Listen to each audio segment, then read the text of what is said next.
Hai teman-teman, apa kabar? Kalian baik-baik semua kan? Pastinya baik ya.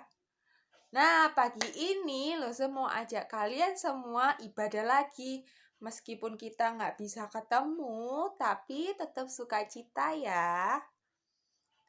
Kalian sudah siap memuji Tuhan belum? Sudah makan belum? Sudah mandi? Atau jangan-jangan belum bangun ya? Oh, enggak ya. Kalian pasti sudah pada cakep-cakep dan cantik-cantik. Sudah siap memuji Tuhan? Teman-teman, kalian tahu nggak hari ini itu hari apa? Hari Minggu ya kan? Tapi hari Minggu ini bukan hari Minggu biasa. Kita memperingati hari Paskah. Tahu nggak Paskah itu apa? Tuhan Yesus berhasil bangkit dan hidup kembali. Dia berhasil mengalahkan si iblis jahat. Nah, supaya kita juga menang melawan iblis. Yuk kita memuji Tuhan, kita nyanyikan haleluya, dia bangkit.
Teman-teman, kita mau berdoa dulu ya. Lipat tangan, tutup mata, kita mau berdoa. Tuhan Yesus, terima kasih buat hari ini. Terima kasih karena Tuhan sudah mati dan bangkit buat kami. Kami sangat bersyukur karena kasih Tuhan yang begitu besar buat kami.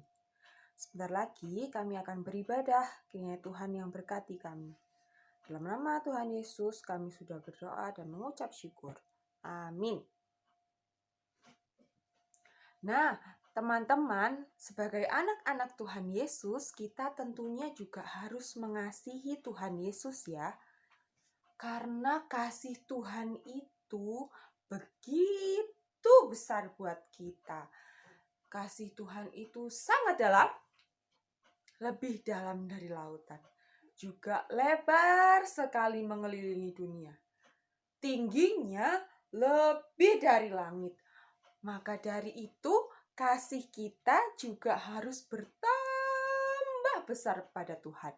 Yuk kita nyanyi satu lagu, bertambah-tambah dalamnya.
tinggi sekali kasih Yesus dalamku. Dalamnya lebih dari laut lebarnya, mengelilingi bumi tingginya. Oh, tinggi sekali kasih Yesus dalamku. Dalamnya lebih dari laut lebarnya, mengelilingi bumi tingginya.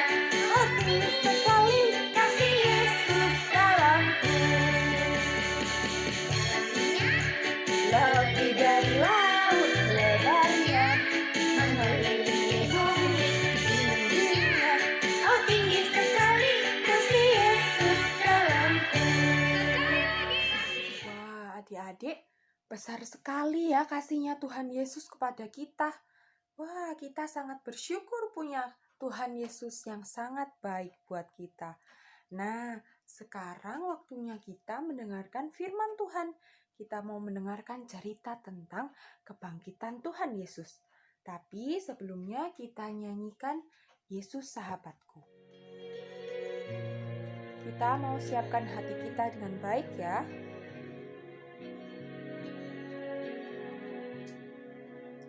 Yesus sahabatku, kau mati bagiku, besarnya kasih-Mu, sahabat dan Tuhanku, sampai ku besar nanti, sampai aku mati.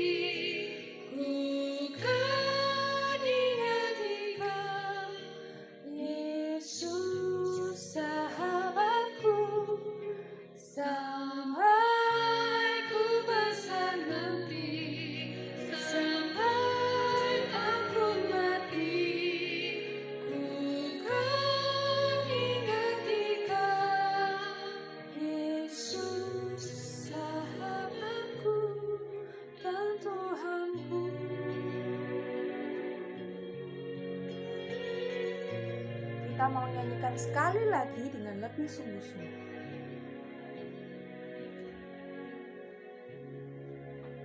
Yesus sahabatku, kau mati bagiku, besarnya kasih-Mu, sahabat dan Tuhanku, sampai ku besar nanti, sampai aku mati.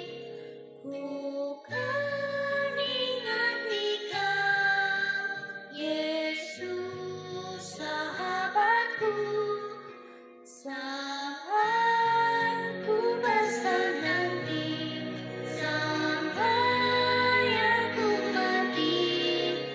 Ku kan ingat Dikau, Yesus sahabat dan Tuhanku.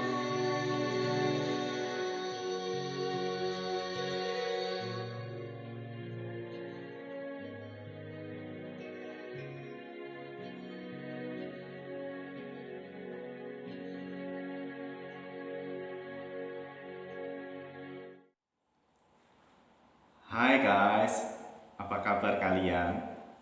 Masih betah di rumah? Sudah berapa ya?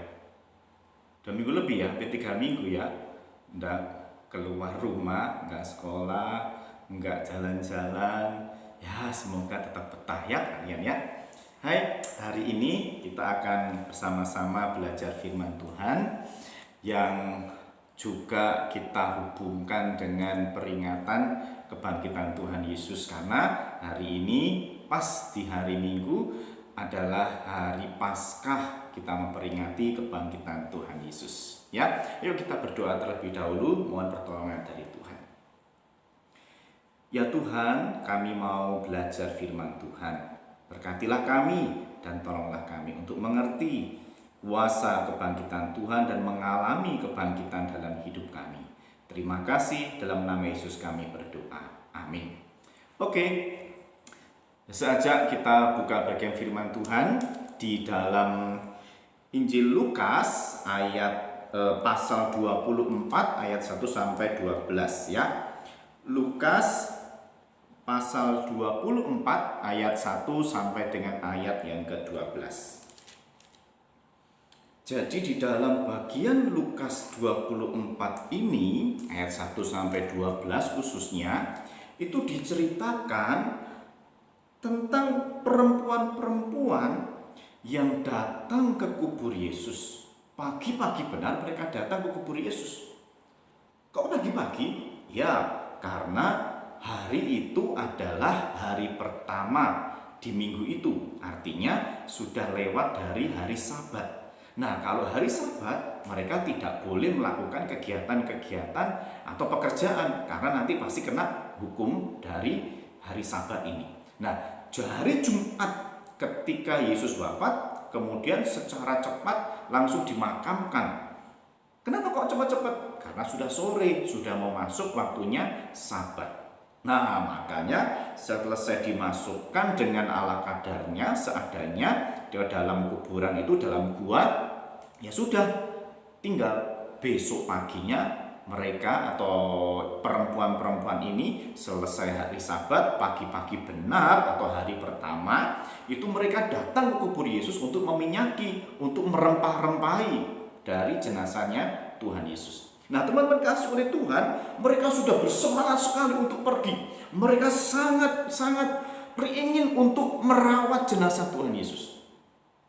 Maka pagi-pagi benar, semua perlengkapan sudah dibawa. Nah, teman-teman kasih oleh Tuhan, ada beberapa peristiwa yang sangat mengejutkan mereka ketika mereka menyaksikan apa yang terjadi pada saat itu. Yuk kita sama-sama lihat ya, peristiwa apa yang membuat mereka terkejut. Coba lihat pertama, mereka mendapati batu sudah terguling. Ayat yang kedua, ya, perhatikan bahwa kubur Yesus itu ditutup dengan batu yang sangat besar dan berat sekali. Saya juga tidak kepikiran apakah perempuan-perempuan ini ketika mereka jalan ke kubur Yesus itu juga memikirkan nanti siapa yang membukanya ya. Dan memang ternyata di kitab Injil yang lainnya itu perempuan-perempuan ini juga bertanya-tanya, siapa nanti yang akan menggulingkan kubur Yesus? Nah, ternyata betul. Di dalam bagian ini ketika mereka melihat kubur Yesus sudah terbuka, betapa terkejutnya mereka, betapa kagetnya mereka bahwa batu yang besar itu sudah terguling dan tidak ada prajurit yang berjaga-jaga di sana.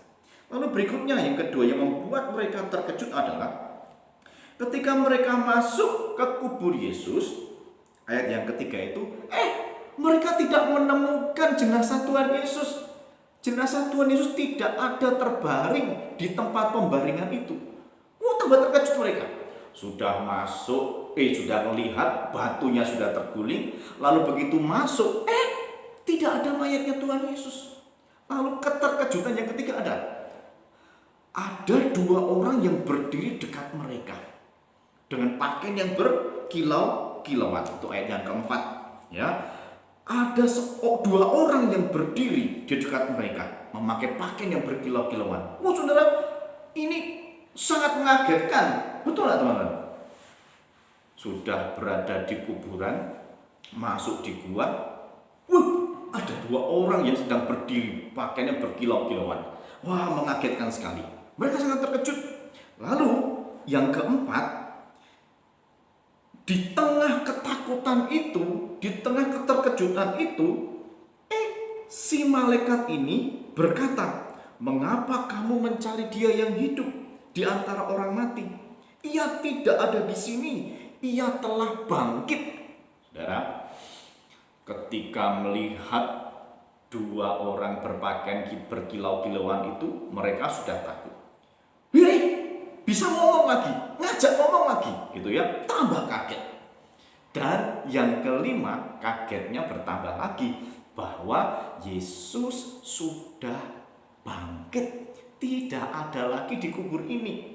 Itu menambah keterkejutan dari perempuan-perempuan ini. Nah, teman-teman yang dikasih oleh Tuhan, 5 peristiwa ini yang sangat mengejutkan ini membuat hati ibu-ibu ini merasa bingung, takut, bahkan juga bercampur dengan seneng. Ya apa ini? Mereka ini merasa sedih karena kehilangan Tuhan Yesus. Dan ketika mereka mau melihat Yesus, nggak ada jenazahnya. Tapi dikatakan Yesus bangkit. Waduh, ini antara sedih, bingung, tambah juga dengan senang. Tapi bingung, ya apa ini mencampurnya? Nah, teman-teman yang kasih oleh Tuhan, menurut kalian, kira-kira ibu-ibu ini, perempuan-perempuan ini, yakin enggak? Percaya enggak bahwa Yesus itu betul-betul bangkit seperti yang dikatakan oleh malaikat? Ayo, kira-kira beneran bangkit enggak? Baik, mereka percaya enggak sama kebangkitan Tuhan Yesus? Ya, sudah takut, sedih, bingung, ditambah dengan agak-agak senang gitu ya. Nah, ekspresi ini kira-kira mereka ini percaya enggak bahwa Yesus itu betul-betul bangkit? Nah, perhatikan di dalam ayat yang ke-5 dan 6 dikatakan, mengapa kamu mencari dia yang hidup di antara orang mati? Ia tidak ada di sini, ia telah bangkit. Lalu malaikat bilang lagi, ingatlah, ya, ingatlah apa yang dikatakannya kepada kamu ketika ia masih di Galilea, yaitu bahwa anak manusia harus diserahkan ke tangan orang-orang berdosa dan disalibkan dan akan bangkit pada hari yang ketiga. Ayat ke-8 perhatikan. Maka teringatlah mereka akan perkataan Yesus itu. Ya enggak? Mereka ingat perkataan Yesus yang juga dikatakan atau diingatkan oleh malaikat tadi. Artinya apa? Mereka percaya. Mereka percaya bahwa Yesus bangkit. Karena mereka ingat, Yesus pernah berkata akan mati dan pada hari yang ketiga akan bangkit. Dan ini bangkit, ini nggak ada di tempatnya, nggak ada di kuburnya. Berarti Yesus betul-betul bangkit. Maka mereka langsung bergegas pergi dari kubur itu dan mencari murid-murid yang lain untuk memberitakan kira-kira seperti apa ya ekspresi mereka ketika mendengar berita dari para ibu-ibu ini. Nah, ayo kita perhatikan ayatnya yang ke-10 bagian B. Dan perempuan-perempuan lain juga bersama-sama dengan mereka memberitahukannya kepada rasul-rasul. Ayat 11 ini penting. Tetapi bagi mereka, bagi murid-murid maksudnya ya, perkataan-perkataan ini seakan-akan omong kosong dan mereka tidak percaya kepada perempuan-perempuan itu. Loh, beda ya responnya. Kalau perempuan-perempuan tadi itu percaya, tapi sekarang murid-murid Yesus tidak percaya bahwa Yesus sudah bangkit. Lucu ya, murid-murid yang selalu dekat dengan Yesus, yang selalu mendengar firman dari Tuhan Yesus, tidak percaya. Tapi perempuan-perempuan yang memang tidak selalu bersama dengan Yesus, itu justru percaya kepada kebangkitan Tuhan Yesus ini. Nah, teman-teman dikasih oleh Tuhan, ketika orang-orang atau murid-murid Yesus pada kebingungan, ketidakpercayaan mereka itu, ayat ke-12, Petrus itu langsung ambil inisiatif untuk pergi, untuk mencari Yesus dan melihat kubur Yesus, membuktikan sendiri apakah betul Yesus bangkit. Dan nyampe di kubur Yesus, akhirnya dia melihat, iya kosong, kubur Yesus kosong, nggak ada Yesus di dalamnya, bahkan hanya ada kain kafannya saja. Nah, teman-teman kasih oleh Tuhan, responnya Petrus apakah dia langsung berkata, oh ya Tuhan, aku percaya bahwa Engkau sudah bangkit, luar biasa? Enggak. Apa yang dia katakan? Ayat ke-12 bagian B. Lalu ia pergi dan ia bertanya dalam hatinya, apa yang kira-kira telah terjadi? Aneh ya, lucu ya. Padahal Petrus ini harusnya dia tahu bahwa Yesus itu mati dan akan bangkit pada hari yang ketiga. Kenapa? Karena Petrus ini sendiri yang ngomong kepada Tuhan Yesus. Waktu Yesus bilang bahwa anak manusia akan diserahkan dan pada hari yang ketiga akan bangkit. Nah, ini malah dia tidak percaya tentang kebangkitan Tuhan Yesus. Nah, teman-teman yang dikasihi oleh Tuhan, ada perempuan-perempuan yang percaya kepada Tuhan Yesus. Ada murid-murid Yesus yang tidak percaya tentang kebangkitan Tuhan Yesus. Dua-duanya memang tidak melihat langsung jenazah Tuhan Yesus atau fisiknya Tuhan Yesus yang bangkit berdiri di hadapan mereka, tidak. Tapi perempuan ini percaya kepada kebangkitan Tuhan Yesus. Tapi murid-murid Yesus tidak percaya kepada kebangkitan Tuhan Yesus. Memang nantinya setelah Yesus menampakkan diri kepada mereka, baru akhirnya mereka percaya bahwa Yesus bangkit. Tetapi percaya mereka itu karena melihat. Nah, teman-teman dikasih oleh Tuhan, kebangkitan Tuhan Yesus ini memang banyak orang masih tidak mempercayainya. Ini suatu yang aneh. Mungkin murid Yesus mencuri jenazahnya Yesus, atau mungkin Yesus itu tidak mati, atau yang dikuburkan itu bukan mayatnya Tuhan Yesus tapi orang lain, ya, pura-pura saja dan lain sebagainya. Tapi ingat bahwa Yesus betul-betul mati dan Yesus betul-betul bangkit mengalahkan maut. Nah, teman-teman dikasih oleh Tuhan, ketika kita percaya kepada Yesus, bahwa Yesus telah mati dan bangkit untuk kita orang yang berdosa, maka sesungguhnya kita ini sudah mengalami penebusan dari Tuhan Yesus, punya jaminan keselamatan dan hidup yang kekal. Maka dari itu, teman-teman dikasih oleh Tuhan, mari kita percaya kepada kebangkitan Tuhan Yesus. Mari kita juga mempersaksikan kepada dunia bahwa Yesus itu sudah bangkit. Yesus menang terhadap dosa dan sudah mengalahkan kuasa iblis. Caranya bagaimana? Kalau orang yang sudah percaya kepada Yesus mengalami kebangkitan dari Tuhan Yesus, maka hidupnya akan semakin baik, ya, bukan justru semakin turun, tapi semakin baik, menanjak dan semakin serupa dengan Kristus.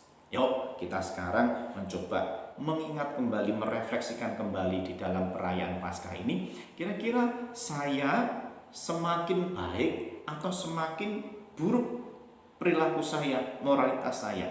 Saya semakin dicintai oleh orang tua atau malah sering dimarahi oleh papa mama? Saya semakin dicintai oleh teman-teman atau sering ditinggalkan teman-teman karena saya selalu berbuat jahat kepada mereka?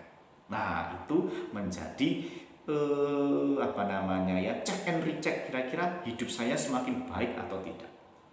Ingatlah bahwa kebangkitan Tuhan Yesus itu membuat kita menang dari dosa. Kalau kita menang dari dosa, maka kita pasti akan dicintai oleh banyak orang, dicintai oleh Tuhan.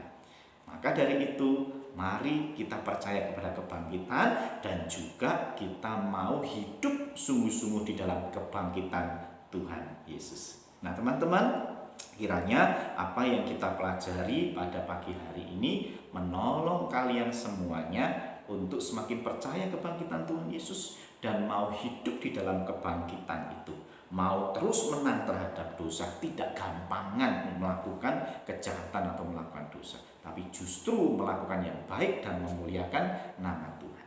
Selamat Paskah teman-teman, dan Tuhan Yesus memberkatimu menjadi orang-orang yang bangkit bagi Tuhan Yesus. Tuhan Yesus memberkati. Mari kita berdoa. Tuhan, terima kasih kami boleh belajar firman Tuhan. Dan tolonglah kami untuk semakin mempercayai, bahkan juga menghidupi kebangkitan yang sudah Tuhan kerjakan dalam diri kami. Ajarlah kami untuk mengucap syukur kepada Tuhan dengan kami mengalami pembaharuan hidup semakin hari semakin baik dan serupa dengan Kristus. Karena dengan begitu kami bisa mempersaksikan kebangkitan Tuhan Yesus kepada orang lain, kepada dunia, kepada orang yang belum mengenal Tuhan Yesus. Terima kasih Bapa di surga, dalam nama Yesus kami berdoa. Amin. Oke teman-teman, sampai jumpa lagi di lain kesempatan dan Tuhan Yesus memberkati. Tetap semangat ya. Bye.